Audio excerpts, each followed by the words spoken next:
Baik.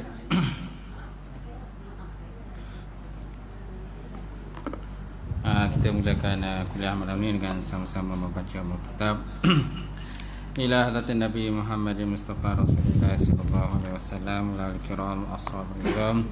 Syai'ullah wal Fatihah. A'udzubillahi minasyaitonir rajim. Bismillahirrahmanirrahim. Alhamdulillahirabbil alamin. Arrahmanir rahim. Maliki yaumiddin. Iyyaka na'budu wa iyyaka nasta'in. Ihdinas siratal mustaqim, siratal ladzina an'amta 'alaihim ghairil maghdubi 'alaihim waladdallin. Amin.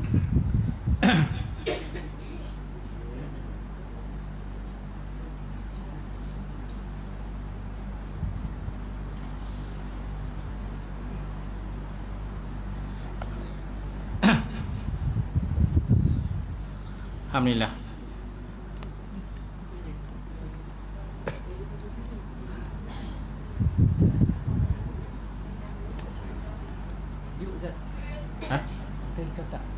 Sejuk? Bolehlah, boleh. Tak apa. Assalamualaikum warahmatullahi taala wabarakatuh. Alhamdulillahirabbil alamin wal aqibatul muttaqin wala udwana illa 'alal zalimin. Asyhadu an la ilaha illallah wahdahu la syarikalah wa asyhadu anna Muhammadan abduhu wa rasuluh. Allahumma shalli wa sallim ala sayyidina wa nabiyina wa maulana Muhammad wa ala alihi wa sahbihi ajma'in. Amma ba'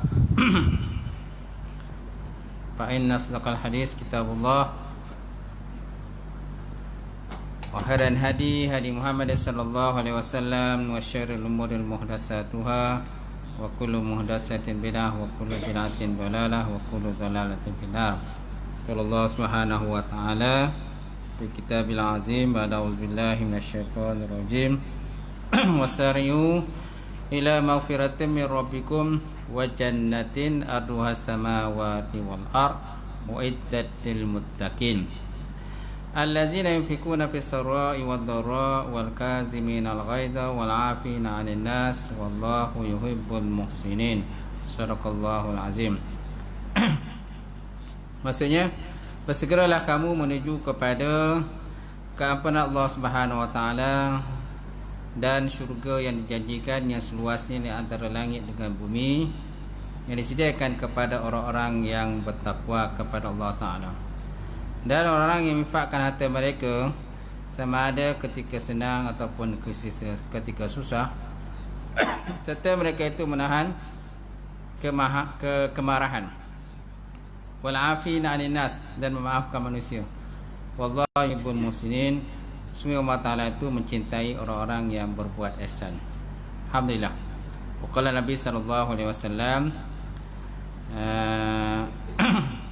talabul ilmi fariidatun ala kulli muslim. Menuntut ilmu itu adalah wajib kepada semua orang muslim. Alhamdulillah.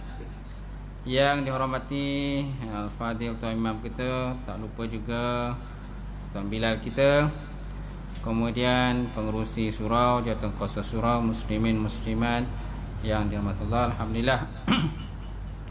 Kita panjatkan puji tersyukur kepada Allah Subhanahu wa taala kerana Allah Taala mengizinkan pertemuan kita, perjumpaan kita sekali lagi pada malam ini.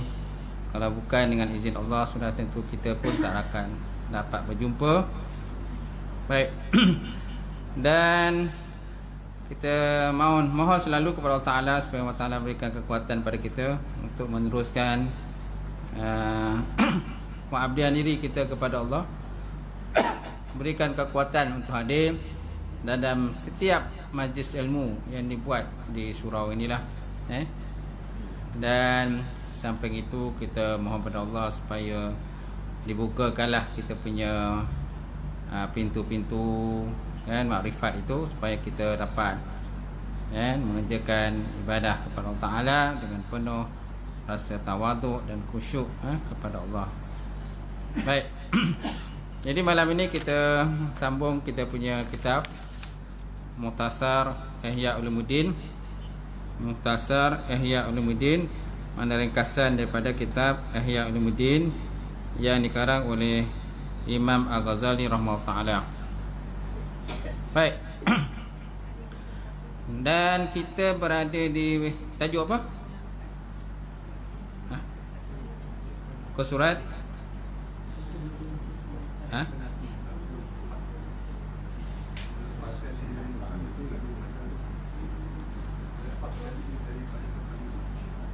melepaskan diri dari muka surat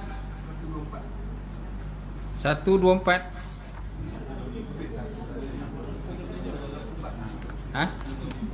165.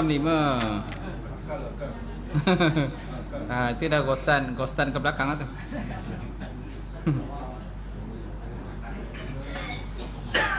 Betul 165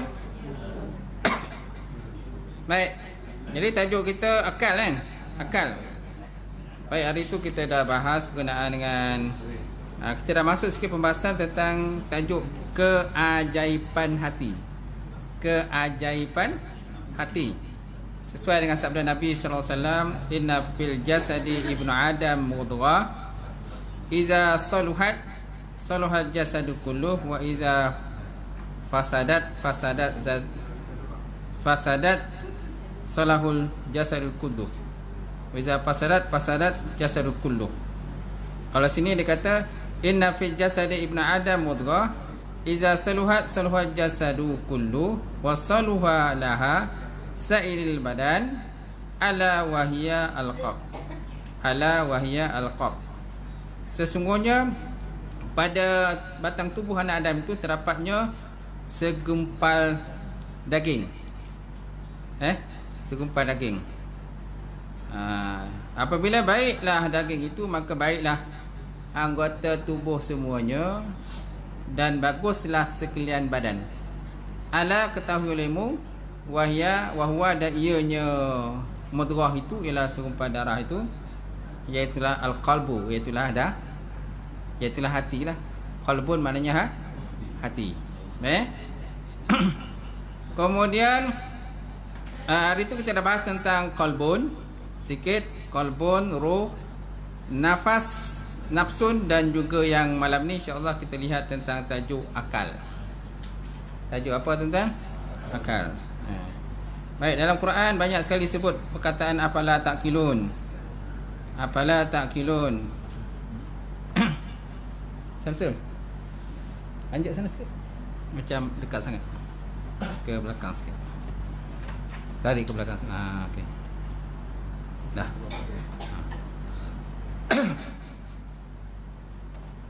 Baik. Jadi kita lihat malam ni tentang akal. Banyak makna bagi kata akal. Qala musannif wa ta'ala, telah berkata dalam ulum musannif ataupun pengarang kitab, iaitu Imam Ghazali. Imam Ghazali kata banyak makna bagi kata akal. Makna pertama ialah tahu terhadap sesuatu. Tahu terhadap sesuatu itu dikatakan sebagai akal lah. Kita tahu benda tu, mana kita berakal lah tu, ataupun berilmu lah, silakan insan lainnya berilmu. Atau sini kata tahu terhadap sesuatu. Tahu dan faham. Ada orang tahu je tapi tak faham. Kita kalau boleh tahu dan faham. Tahu dan faham dan amalkan sekali. Itu yang paling baik. Sebab banyak orang ni hanya tahu aja. Ada juga kadang-kadang orang tak tahu pun ada. Walaupun banyak kali kita cerita kat dia, dia orang tak tahu je. Ataupun berpura-pura tak tahu pun ada. Macam-macam jenis manusia lah dalam dunia ni. Jadi mana akal ialah tahu sesuatu ataupun tahu terhadap sesuatu. Baik, kemudian mana kedua ialah benda yang tahu. Mana kedua ialah benda yang tahu. Ilmu iaitulah sifatnya. Ilmu ialah sifatnya tahu. Ilmu adalah sifatnya tahu. Asal mana ilmu ialah ma'rifatul syai', mengenal sesuatu. Itu dikatakan sebagai tahu ataupun ilmu. Ilmu ni penting lah. Kalau tak berilmu, maka kita dianggap sebagai orang yang jahil. Jahil lebih mudah masuk neraka berbanding dengan orang berilmu. Kalau orang berilmu, dia ada panduan dalam kehidupan dia. Orang jahil apa benda dia nak pandu kan? Tak ada benda nak pandu kan? Sebab dia jahil. Jadi ilmu itu ialah sifatnya tahu. Makna ini merupakan perasaan rohani ketuhanan yang sudah pun disebutkan. Makna ini maksudnya, makna ini tahu yang kedua ni, akal yang kedua ni, makna akal yang kedua ialah merupakan perasaan rohani ketuhanan yang sudah pun disebutkan di belakang. Kalau tuan-tuan lihat tentang makna-makna di belakang berkenaan, contoh perkataan makna tentang ruh. Ruh pada dua makna. Kemudian qalbun pun ada dua makna. Kalau tuan-tuan di belakang, qalbun ada makna pertama dan juga ada makna kedua. Kalau tuan-tuan lihat tentang makna qalbun kedua, makna kedua, muka surat 163, perasaan rohani ketuhanan yang berhubungan dengan daging di atas. Di atas mana? Di atas makna pertama.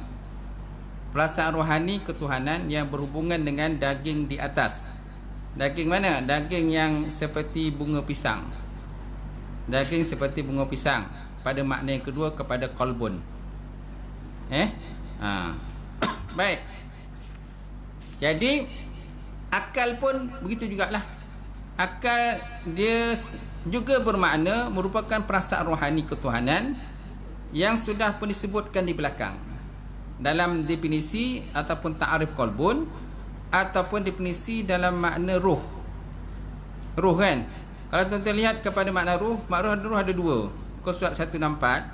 Satu, ruh ini maknanya benda yang halus yang bersumberkan daripada darah hitam, daripada lubang hati. Yang kedua, makna ruh ialah perasaan ketuhanan rohani, iaitu makna qalbun yang kedua.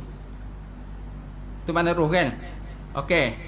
Kalau kita lihat pada akal pun lebih kurang sama juga makna dia, dengan makna qalbun yang kedua dan juga makna ruh yang kedua. Ruh yang kedua. Faham tak ni? Faham kan? Kita terpaksa tengok-tengok kat belakang-belakang sikitlah. Okey. Jadi makna akal ialah merupakan perasaan rohani ketuhanan yang sudah pun disebutkan di belakang. Itu juga makna akal. Satu makna kerohanian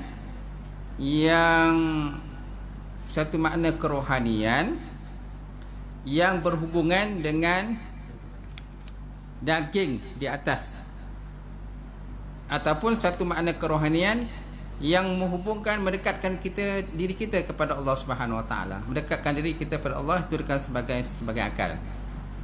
Tak mungkin yang dimasukkan dengan akal itu makna pertama. Kerana akal ada dua makna. Pertama, tahu sesuatu.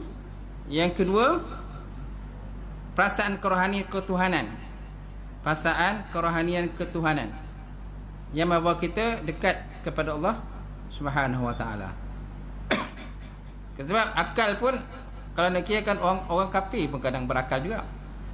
Orang kafir pun ada berakal juga. Jadi apa beza berakal orang kafir dengan berakal orang Islam? Sudah tentu ada perbezaan kan. Jadi perbezaan orang Islam dalam konteks berakal membawa dia mendekatkan diri kepada Allah. Okay? Kalau orang kafir berakal pula, dia belum tentu mau dekat diri kepada Tuhan. Belum tentu mau dekat diri kepada Tuhan. Okay? Kadang mereka ni hanya lebih fikirkan tentang keduniaan semata-mata. Keduniaan. Betul tak? Malahan kalau kita tengok orang kafir pun dari segi macam persenjataan, mereka lagi depan daripada kita. Mereka boleh mencipta berbagai-bagai jenis alat. Hebatlah. Betul tak? Tapi tak juga dinafikan orang Islam pun ada sejarah juga. Orang Islam pun ada sejarah tentang mencipta benda-benda yang teknologi ni, seperti Ibn Sina ke Khawarizmi ke kan. Kalau kita buka sejarah tentang tokoh-tokoh Islam dalam konteks dunia kan, kita dapati banyak saja sebenarnya orang-orang hebat dalam Islam ini. Ada pula menyatakan bahawa benda tu kadang-kadang orang Islam dah buat dah, tapi kemudian Barat dia tiru benda tu dan dibawa ke Barat, dan mereka kata itu adalah ciptaan mereka. Mereka kata adalah ciptaan mereka. Sebenarnya orang Barat pun dah cipta dah benda tu. Macam tu. Jadi tak semualah. Tak semualah benda tu dicipta oleh barat. Ada juga teknologi tu dah dicipta orang Islam dahulu, orang kurun-kurun dahululah, kemudian ditiru oleh barat dan mereka mengaku itulah ciptaan mereka, bukan ciptaan daripada orang Islam. Betul tak? Baik. Jadi makna ini merupakan perasaan rohani ketuhanan yang sudah disebutkan. Tak mungkin yang dimaksudkan dengan akal itu ialah makna pertama, makna yang hanya sekadar tahu saja. Tapi kita nak makna yang kedua, makna yang membawa menjurus kepada mendekatkan diri kita kepada Allah Subhanahu Wa Taala. Kita tahu pencipta kita, siapa pencipta kita. Contohnya penciptaan manusia. Manusia diciptakan daripada pertemuan air benih antara lelaki dengan perempuan. Dalam Quran pun dah sebutlah tentang penciptaan manusia ini.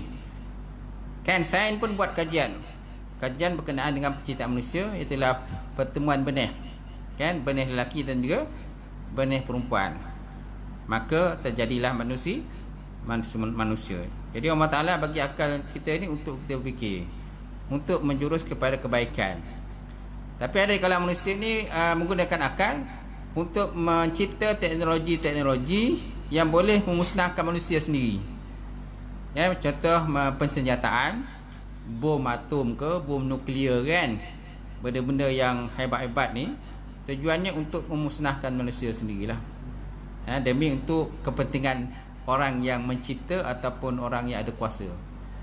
Kan? Jadi mereka cipta benda tu ataupun mereka upah kan ahli saintis dan sebagainya buat benda tu dan akhirnya musnahkan manusia sendiri. Baik. Baik, seterusnya Nabi SAW bersabda, awalu ma khalaqallahu ta'ala al-aqlu summa qala lahu aqbil fa aqbala summa qala lahu adbir fa adbara. Nabi SAW bersabda, awal-awal sesuatu yang dicipta oleh Allah Subhanahu Wa Taala iaitulah al-aqlu, akal. Summa qala, kemudian berkatalah Allah Taala ataupun Allah Taala berfirman, lahu baginya aqbil. Aqbil mana menghadaplah ataupun tunduklah kepadaku. Wahai akal, tunduklah kepadaku. Aqbil. Fa aqbala, maka lalu dia menghadap Allah ataupun dia tunduk. Summa qala, kemudian Allah Taala berfirman kepada akal lagi, adbir, berpalinglah. Fa adbara, maka dia berpaling. Berpaling. Ini nak menunjukkan pada kita tentang sifat akal.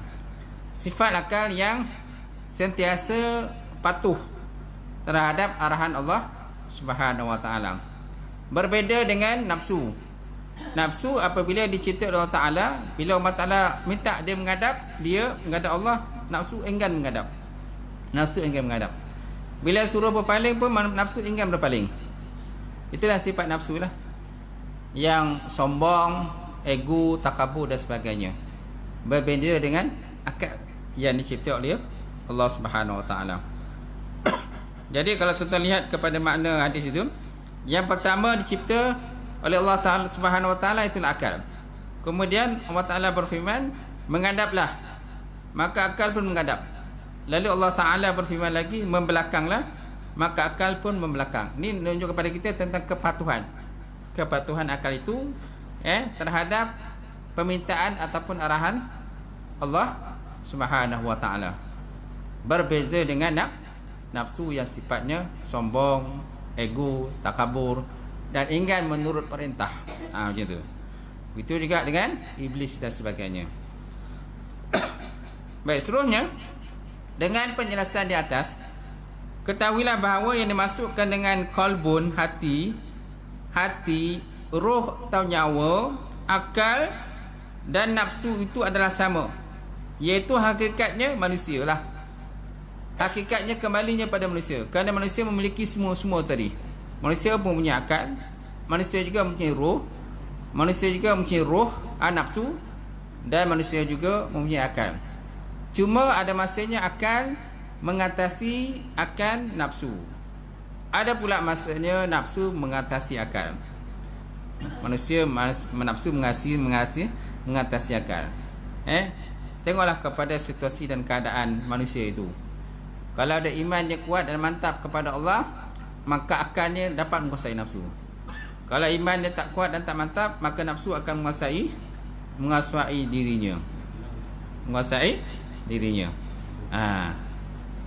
Walaupun kadang-kadang orang tu berilmu, ada juga separuh manusia ni kadang-kadang berilmu, tapi dia menggunakan ilmu tadi untuk menipu orang lain. Ada juga menipu orang lain ataupun ego, sombong, walaupun dia berilmu. Jadi orang yang berilmu macam ni tak layak kita katakan sebagai orang berilmu. Betul tak? Kerana ilmunya tadi gagal untuk mendidik dirinya dan jiwanya kan untuk patuh kepada arahan Allah Subhanahu Wa Taala. Baik. Baik, jadi kolbun. Kemudian kolbun pula, hati pula dia ada banyak pecahan dia. Nanti kita akan lihat di muka surat 167 ada pembahagian hati, kulub ataupun hati. Cuma ada satu lagi yang saya nak sebut kat sini. Ada empat istilah yang juga bermakna hati. Pertama sadrun. Sadrun juga boleh bermakna hati. Yang kedua kolbun, hatilah. Yang ketiga fuadun, fuad. Pernah dengar perkataan fuad kan? Fuadun. Dan yang keempat perkataan lubbun. Lubbun. Pernah dengar tak? Jarang dengar kan? Okey. Yang pertama sadrun. Sadrun, asal makna sadrun itu dada. Sadrun dada lah. Betul tak? Batnun perut, rasun kepala. Betul kan? Sadrun biasanya dada. Tapi ada masanya orang Arab juga menggunakan perkataan sadrun kepada makna hati. Sadrun kepada mana hati. Okey. Yang kedua kolbun. Kolbun ni hatilah. Tu yang jantung kita tu, kolbun tu hati. Yang ketiga namanya fuadun. Fuadun ni yang duduk dalam hati itu. Fuadun tu yang duduk dalam hati. Okey? Mana dia punya derajatnya lagi tinggi berbanding dengan kolbun itu, hatilah. Dan yang keempat namanya lubun. Lubun ni dikatakan sebagai mata hati. Ni dikatakan sebagai mata hati atau istilah lainnya ainul basyirah.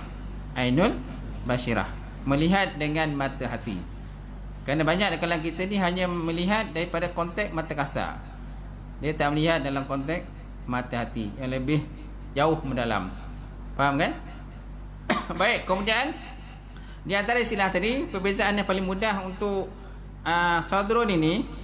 Sadrun ni kalau kita kiaskan kepada mata kita, sadrun ni diperbamakan seperti putih yang ada pada mata. Mata putih kita lah. Faham tak? Mata putih. Okey. Itu dikatakan sebagai sadrun. Kemudian lepas mata putih kita ada mata besar. Mata besar kan? Yang kadang warna coklat, ada warna biru dah. Kalau orang kita ni lebih pada warna coklat lah, orang Asia kan. Kalau orang Eropah tu lebih pada warna biru kan. Ada warna hijau tak? Tak ada warna hijau. Tak ada kan? Okey. Yang warna coklat tu kan? Yang warna coklat itu dikatakan sebagai kolbun. Coklat itu dikatakan sebagai kolbun. Faham Lepas tu di antara mata besar dengan mata kecil, dia ada satu garisan memisahkan antara mata besar dan mata kecil. Itu namanya fuadun. Okey? Kemudian kita ada mata kecil. Mata kecil warna hitam tu, mata kecil tu dinamakan sebagai lubun. Itu kalau kita kias pada mata kita lah. Boleh? Jadi tuan-tuan tu melihat dengan menggunakan mata apa? Tuan-tuan kias sendirilah. Tengoklah pada diri kita sendiri masing-masing.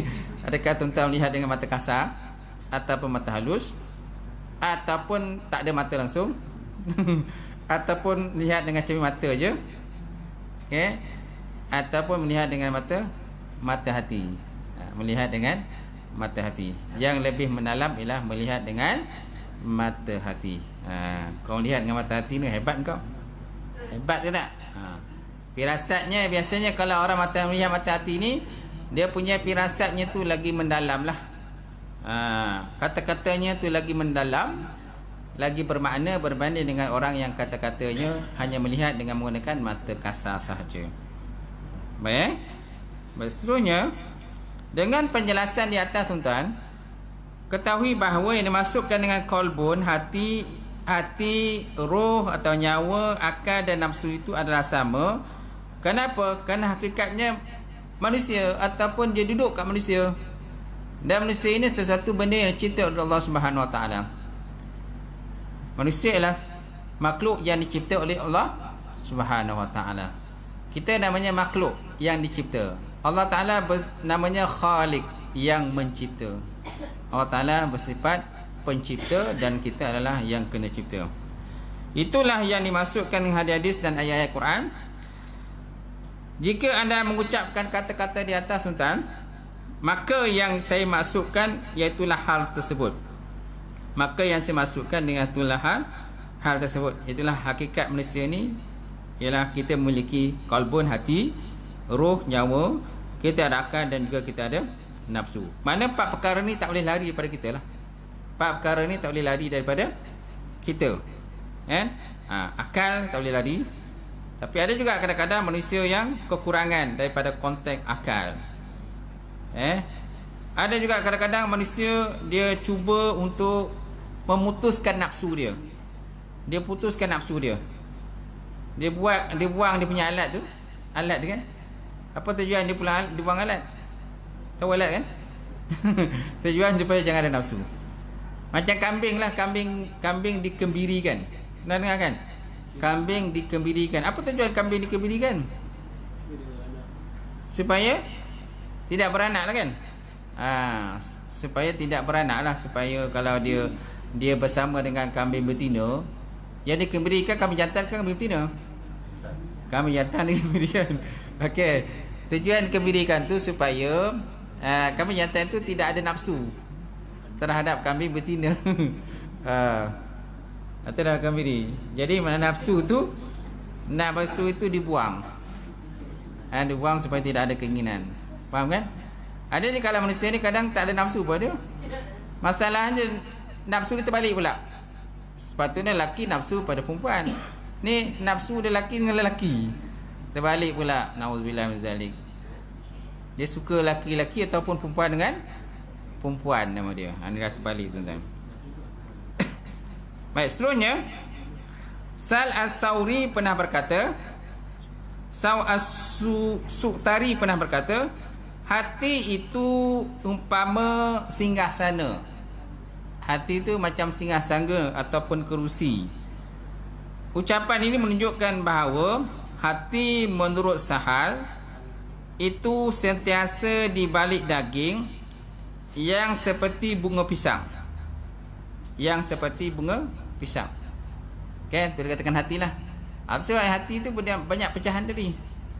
Dia hati luaran dan hati dalaman. Luaran dan hati dalam. Dan hati ini adalah satu benda yang subjektif, yang kita tak boleh lihat pun. Habis yang kita pegang tu apa? Yang kita pegang tu apa? Yang kita pegang tu daging. Yang kita pegang tu daging kan? Hati mana? Hati itu yang subjektif lah, yang tak boleh kita lihat, kan? Kerana hati satu benda perasaan jiwa kan? Perasaan. Hati ni perasaan. Kau ni tak berhati perut langsung kan? Kawan cakapnya tu, kau ni tak berhati perut langsung lah. Jadi kalau tuan-tuan sembelih lembu ataupun sembelih kambing kan, tuan-tuan keluarkan dia punya hati yang warna hitam kan? Hati kan? Hati itu daging. Hati tu hati. Hati lah. Tapi hati tu mana? Mana hati dia? Tak tahu. Tak tahulah sejati lah benda hati kan. Itu juga dengan manusia. Manusia ada hati dan jantung. Dan jantung ni lebih dikirakan kepada hati lah. Yang pam darah kan? Yang pam darah tu, itu kalau biasa kita namakan jantung. Tapi separuh orang kata hati. Separuh orang kata hati. Itu bukan jantung, itu kata hati kata. Tapi hakikat sebenarnya hati tu benda yang subjektif, benda tak nampak sebenarnya. Kerana hati ni satu bentuk perasaan. Perasaan contohnya seorang lelaki cinta pada seorang perempuan. Dia kata apa? Dia dah jatuh hati. Seorang lelaki dah cinta pada perempuan, maka dia dikatakan sebagai jatuh hati ataupun jatuh cinta kan. Jatuh cinta. Betul juga kalau seorang perempuan sayang pada seorang lelaki, minat pada seorang lelaki, maka perempuan tadi telah jatuh cinta, jatuh hati kepada lelaki tersebut. Tahu tak? Jadi hati boleh pegang ke sebenarnya? Boleh pegang ke hati tu? Tak boleh pegang, kita pegang tu apa? Daging. Yang kita pegang tu daging. Tapi hati tu mana? Perasaan tu tak? Perasaan itulah dikatakan sebagai hati sebenarnya. Faham kan? Baik, seterusnya ucapan ini menunjukkan bahawa hati menurut Sahal sentiasa di balik daging yang seperti pisang. Jadi ini betul lah kata Sahal. Hati ini satu benda yang dibalik daripada jantung kita tu, yang duduk dalaman, yang tak nampak tu. Baik, kemudian jika anda sudah tahu apa itu hati, saya sekarang akan menerangkan pasukan hati. Tentera dan pasukan hati ada dua. Pertama, pasukan yang terbukti mata. Pasukan yang terbukti mata, tangan, kaki, mata dan anggota badan lainnya. Maksudnya benda tu boleh dilihat lah. Maksud terbukti mata, boleh dilihat dengan mata. Contoh, tangan, kaki, mata, anggota badan lain, semuanya benda boleh dilihat dengan mata. Kemudian pasukan yang tidak kasat mata, maknanya tak boleh dilihat. Benda tak boleh dilihat, hanya boleh dilihat dengan mata hati sahaja. Iaitulah sifat yang akan kami jelaskan. Iaitulah sifat yang akan kami jelaskan. Okey? Hari ini buat cerita bab hati ustaz kata. Cerita bab hati. Okey? Sakit hati satu lagi. Sakit hati, sakit jiwa. Tahu tak? Sakit hati. Kalau tuan-tuan nampak orang tu dia sakit hati, kan? Mana dia sakit hati tu? Sakit hati tu duduk kat mana? Perasaan dia kan? Perasaan dia. Sakit hati tu perasaan dia. Habis yang kamu pegang tu apa? Tangan dia, kaki dia. Dia dengan keadaan marah macam tu kan, marah tu, kita pegang dia, peluk dia kan? Peluk dia, sabarlah, sabar. Kan? Habis yang marah tu mana? Perasaan dia yang marah. Perasaan dalaman itu yang marah. Yang benda tu yang subjektif. Kemudian sabda Nabi SAW, inna fi jasadi ibn Adam mudghah, iza saluha sa'iril jasadi ala wahya al-qalbu. Sesungguhnya pada batang tubuh anak Adam itu terdapatnya mudghah, seketul daging. Seketul daging. Iza saluha, apabila baik, saluha sa'iril jasad, maka baiklah seluruh anggota badannya. Ala, ketahui olehmu, wahwa, dan ianya itulah qalbun, iaitulah hati lah. Itulah namakan sebagai hati. Mana hati ni umpama macam raja lah. Hati ni macam raja lah ibarat dia. Mana kalau baik hati itu, maka baiklah dia punya tentera, bala tentera dia. Kalau raja tu jahat, maka bala tentera pun jadi jahat. Kenapa? Kerana bala tentera mengikut arahan raja. Bala tentera mengikut arahan raja. Tahu tak? Akan tetapi setiap yang zalim biasanya tidak akan kekal lah. Tidak kekal. Akhirnya suatu hari nanti, siapa yang lakukan zalim, maka akan ada orang lain pula akan merampas kuasa dia dan akan menjatuhkan orang yang zalim tersebut. Itulah hakikat kejadian manusia lah. Sesiapa yang saja buat zalim, suatu hari nanti dia akan mati juga. Dia akan meninggal, diganti dengan orang yang lain yang lebih baik daripada itu. Contoh paling mudah Fir'aun kan. Fir'aun walaupun zalim macam mana pun tuan-tuan, akhirnya dia mati tak? Mati juga. Dia terbenam, dia mati di Laut Merah kan. Mati tenggelam bersama dengan bala tentera dia tuan-tuan. Faham? Bala tentera mengikut arahan Fir'aun. Bala tentera mengikut arahan ketua dia. Itu sebabnya setiap pemimpin sebaik-baiknya mempunyai penasihat yang takut kepada Allah dan Rasul. Jangan dilantik penasihat-penasihat yang tak takut pada Allah Ta'ala dan Rasul. Bila dilantik orang-orang yang tak takut pada Allah Ta'ala dan Rasul, maka pemimpin pun akan menjadi zalim. Pemimpin pun akan jadi zalim. Faham kan? Itu pentingnya penasihat. Jangan seperti cerita apa tu? Cerita Tiga Abdul lah. Cerita tiga Abdul. Tuhan penasihat. Itu memang tak boleh pakai punya Tuhan penasihat tu lah. ha? 20%, 25%. Akhir dia kena jual. Akhir jual berapa dirham dia jual. Tak salah saya 5 dirham ke? 5 dirham saja. Murah sangatlah harga dia. Tu sebab apa? Kerana dia ni kerja asyik orang kata kaki bodek istilah kita ni kaki bodek. Asyik membodek saja kan. Jadi akhirnya disebabkan apabila tuannya tu habis dia punya harta di lelong kan, habis semua rumah-rumah pun, kedai-kedai pun dilelong sekali, akhirnya dia pun dijual jadi hamba. Tuan ni masih ada harga lagi. Berapa harga dia? Berapa dirham? 50 dirham tak silap lah. 50 dirham tapi yang dia punya penasihat tu 5 dirham saja. Harga dia sangat murah kan. Lepas tu dia minta tuan dia bantu dia untuk dimerdekakan, tapi tak dibantulah. Itulah cerita P.Ramlee kan.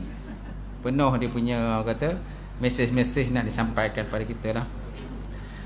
Baik, taib. Kemudian hadis tersebut tuan-tuan menunjukkan bahawa hati itu semestinya menjadi raja yang ditaati, sedangkan nafsu iaitu anggota badan lainnya taat kepada perintah dan juga larangannya raja. Taat pada perintah dan juga larangannya raja. Jika tidak demikian dan syahwat yang menang, maka raja diperintah dan terbalik. Raja misalnya berubah menjadi tawanan yang tunduk di tangan anjing ataupun musuh. Raja akan berubah menjadi tawanan yang tunduk di bawah anjing ataupun musuh. Nampak tak? Ataupun raja dikuasai oleh musuh. Sebab di kalangan raja bila dia buat zalim, tuan-tuan, kalau ikut sejarah, raja kalau zalim biasanya kadang-kadang ada di kalangan rakyat tu, tenteranya kadang-kadang ada yang boikot dia. Ada yang boikot ataupun ada yang berpaling tadah lah, merampas kuasa, paling tadah. Tak? Itu juga yang berlaku pada sejarah Islam, sejarah umat Melayu ni. Kalau tuan-tuan lihat bahasa sejarah Melayu, kenapa tuan-tuan kan tanah Melayu ni macam Melaka ke, macam Perak ke, macam Pulau Pinang dan sebagainya, kenapa jatuh pada British? Kenapa jatuh kepada Portugis dan sebagainya? Salah satu daripada sebabnya adalah orang Melayu tu sendiri. Pengkhianat. Betul tak? Orang Melayu tu sendiri pengkhianat. Di kalangan Melayu pun kadang dia orang bergabung berkuasa.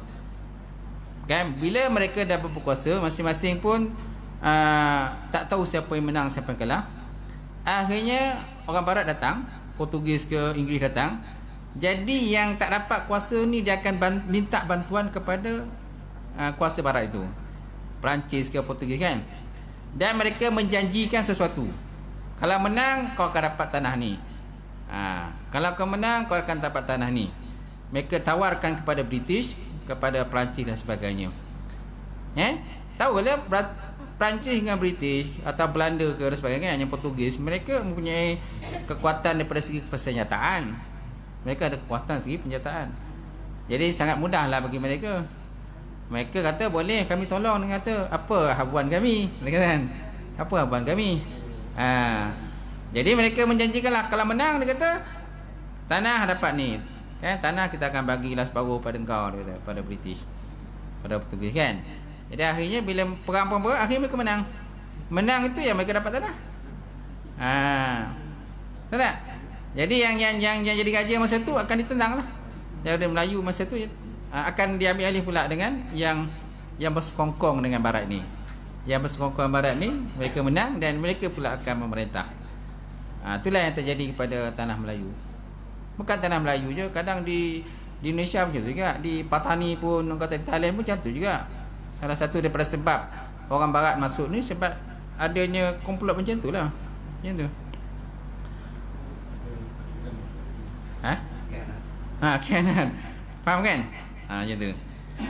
Jadi raja jika tidak demikian dan syahwat yang menang, maka raja diperintah dan terbalik. Raja misalnya berubah menjadi tawanan yang tunduk di tangan anjing ataupun musuh.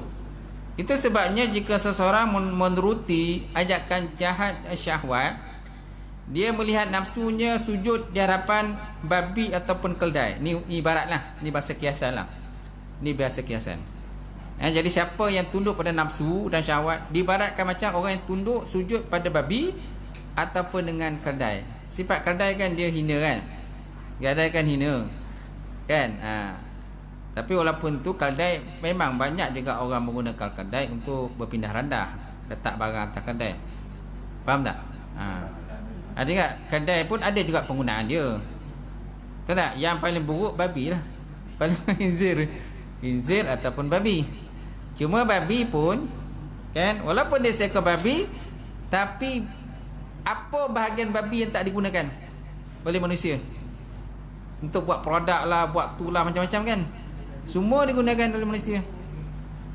Daripada telinga, kepala, kaki, badan, perut, semua-semua lah, semua digunakan oleh manusia. Walaupun memang dia sifat itu khinzir lah, babi. Babi pun haram lah kepada kita. Tapi nak cerita pada kita, babi pun dia act juga sombong. Nampak? Semua orang pakai aku puja. Anggota dia. Badan aku, kulit-kulit aku semua diguna oleh orang tu.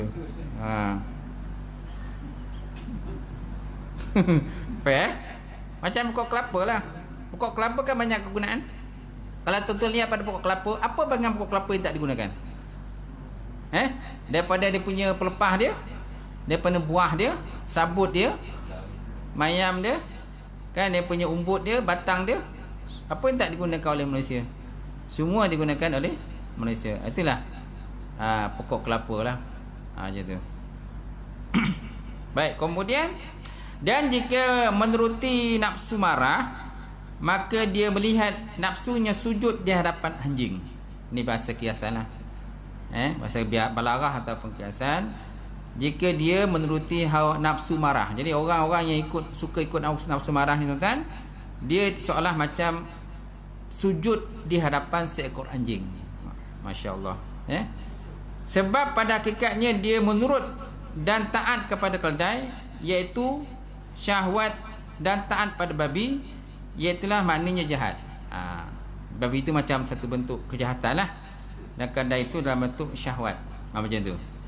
Dalam keadaan taat dan patuh kepada syahwat dan jahat, dia taat pula pada syaitan yang memang menjadi musuh kepada anak Adam ataupun anak manusia.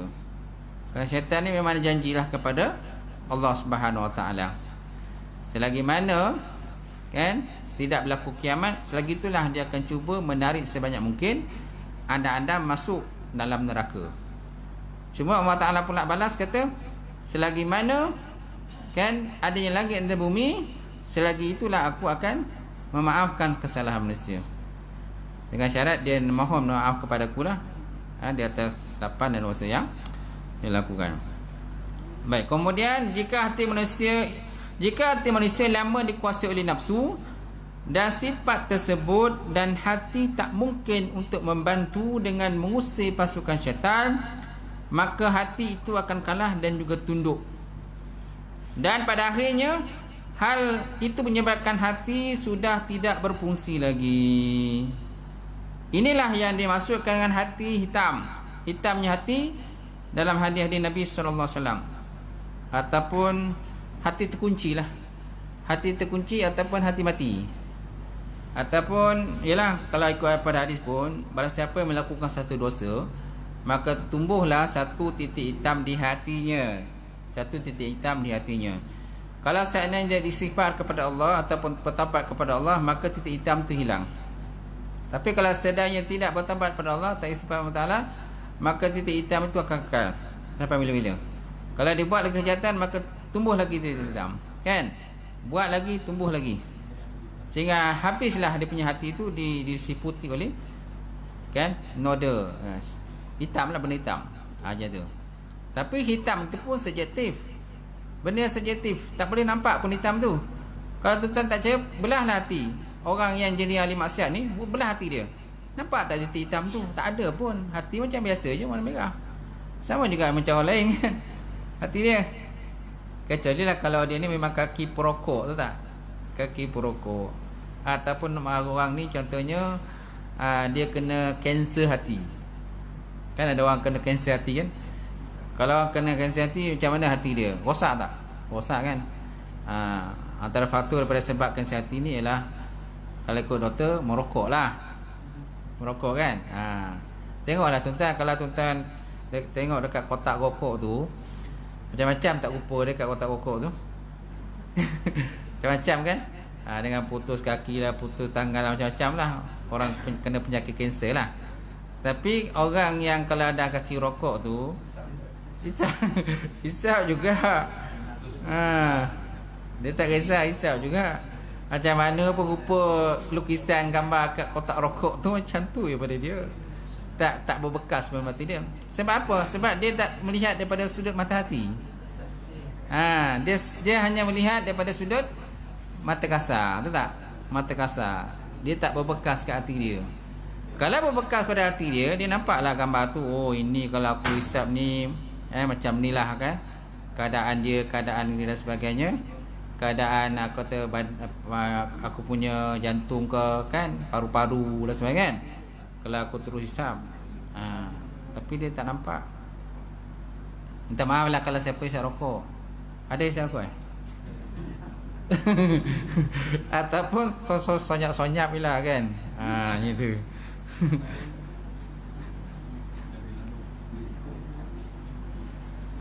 Ada orang kadang hisap rokok, Ustaz, saya tak boleh tak hisap rokok. Kalau tak, fikiran saya tak jalan, dia kata. Buntu. Fikiran saya buntu, Ustaz, kalau saya tak hisap rokok. Saya mesti hisap rokok, paling tidak pun sebatang, dia kata. Tak? Kalau tuan-tuan lihat orang hisap rokok, orang hisap rokok kan, bila habis makan, kalau hisap rokok ni apa dia buat? Dia akan cari pot lah. Cari pot, sudut-sudut kan. Sunyi sikit. Dia keluarkan rokok dia tu. Itu kalau orang hisap rokok lah. Itu lebih baik Ustaz daripada mengumpat, dia kata. Itu lebih baik daripada mengumpat, dia kata. Tak tahulah saya, Wallahualam. Okay. Baik, kita sambung sikit lagi. Dan pada akhirnya hal ini menyebabkan hati sudah tidak berfungsi lagi. Inilah yang dimaksudkan dengan hitamnya hati dalam hadis-hadis. Dan inilah yang dimaksudkan dengan kunci mati. Kunci mati. Dan menutup dalam ayat Quran, ulaikal ladzi taba'allahu ala qulubihim. Ulaikal ladzi taba'allahu ala qulubihim. Mereka itulah orang-orang yang dikunci mati hati mereka oleh Allah Subhanahu wa taala. Orang yang dikunci mati oleh Allah Taala. Ini biasanya orang-orang yang engkar lah, orang-orang yang sombong kan, kafir, munafik kan. Di hati mereka itu telah dikunci oleh Allah, tak boleh nak buka lagi. Dah ada kunci mati. Okey? Dan firman Allah Subhanahu wa taala, kalla bal rana ala qulubihim. Maksudnya sesekali tidak demikian. Sebenarnya apa yang sentiasa mereka usahakan itu menutup akan hati mereka. Menutup akan hati mereka. Perumpamaan hati itu macam kaca cermin. Hati ni macam kaca. Hati kita ni macam kaca ataupun transparent kan. Hati ni satu benda yang bentuk transparent lah. Transparent kan? Kan dia boleh tembus cahaya. Itu dia katakan hati. Selagi cermin itu bersih daripada kotoran dan noda, maka boleh digunakan untuk melihat benda. Cermin itu bersih daripada kotoran dan noda, maka boleh digunakan untuk melihat benda. Jika dikuasai oleh noda dan tidak ada yang membersihkannya dengan penghapus dosa, maka noda itu akan menghancurkan cermin. Kan? Noda itu akan menghancurkan cermin. Sama macam karat lah. Karat itu kalau dah terlampau banyak, besi pun dia boleh hancurkan. Besi pun boleh dihancurkan oleh karat itu. Itu kekuatan karat. Kalau kita cuba buang karat itu, lama-kelamaan akan rompong juga lah besi itu. Besi itu akan rosak juga sebabkan oleh karat. Jadi karat itu diumpamakan macam noda manusia. Noda manusia. Okey? Kemudian maka noda itu menghancurkan cermin. Pembersih sudah tak mampu untuk membersihkannya. Itulah yang dimaksud dengan menutup ataupun mengunci mati. Inilah dimaksudkan dengan menutup dan juga mengunci mati. Dan sabda Nabi sallallahu alaihi wasallam, wallahu a'lam bissawab. Kalau ada hati kan. Ha? Kalau ada hati kan. Dah kelodak. Dah kelodak tu susah juga kan? Pasal kampung. Kelodak tu dia tersumbit lah. Tersumbit lah ni. Tuan tengok macam paip kan? Paip tu kan kita punya saluran sinki kan? Saluran sinki tu kan? Saluran sinki tu dia ada masanya dia cantik keluar air kan? Bila kita basuh pinggan, basuh cawan kan? Ya tak? Kalau seandainya punya saluran air tu kumbahan tadi kan cantik tak air tu keluar? Cantik. Bagaimana kalau seandainya dia tersumbat dengan berlapi-lapi dan sebagainya kan? Tengoklah. Kita kodak macam mana pun macam tersumbat lagi. Kodak macam mana pun tersumbat lagi. Ustaz, Rupa dah berlapi-lapi dalam tu. Ustaz, hati dia peladak macam mana basuh Ustaz? Orok.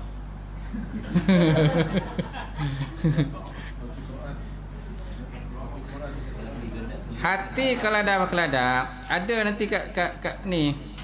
Ada lagi kan? Baca Quran. Belum sampai ni Tan. Belum sampai lagi. Ada nanti. Ke sebelah nanti kita jumpa.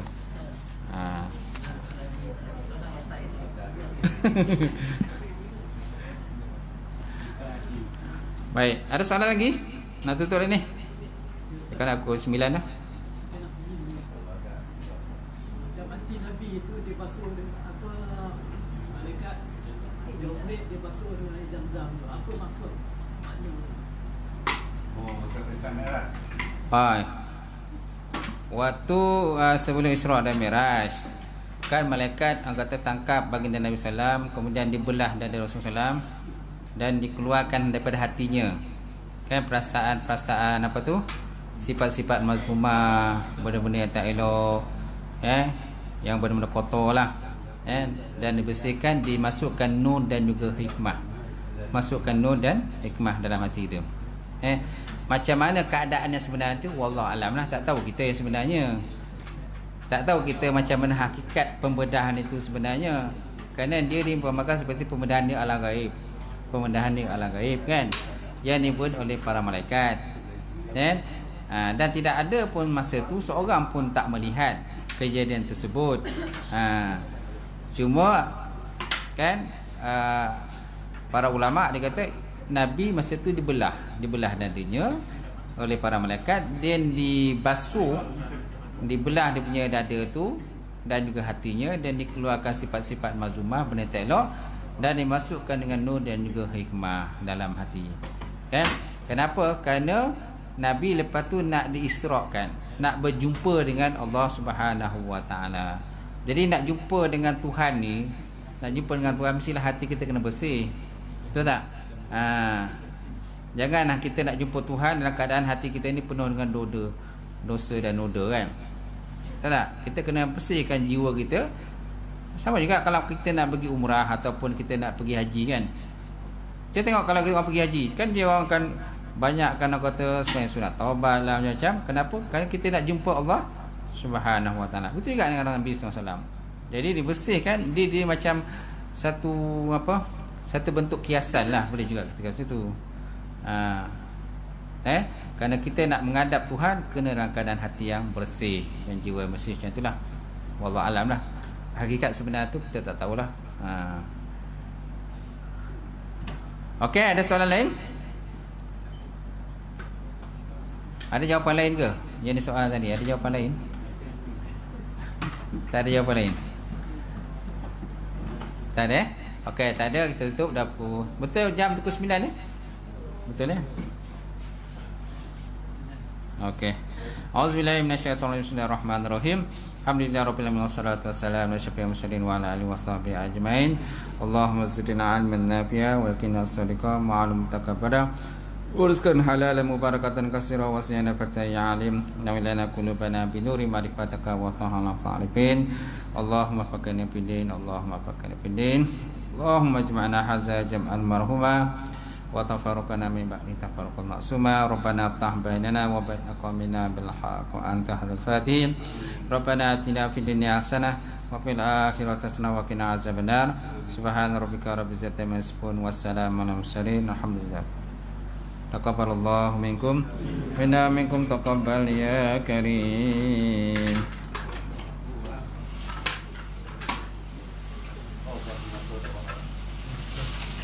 Sama tadi.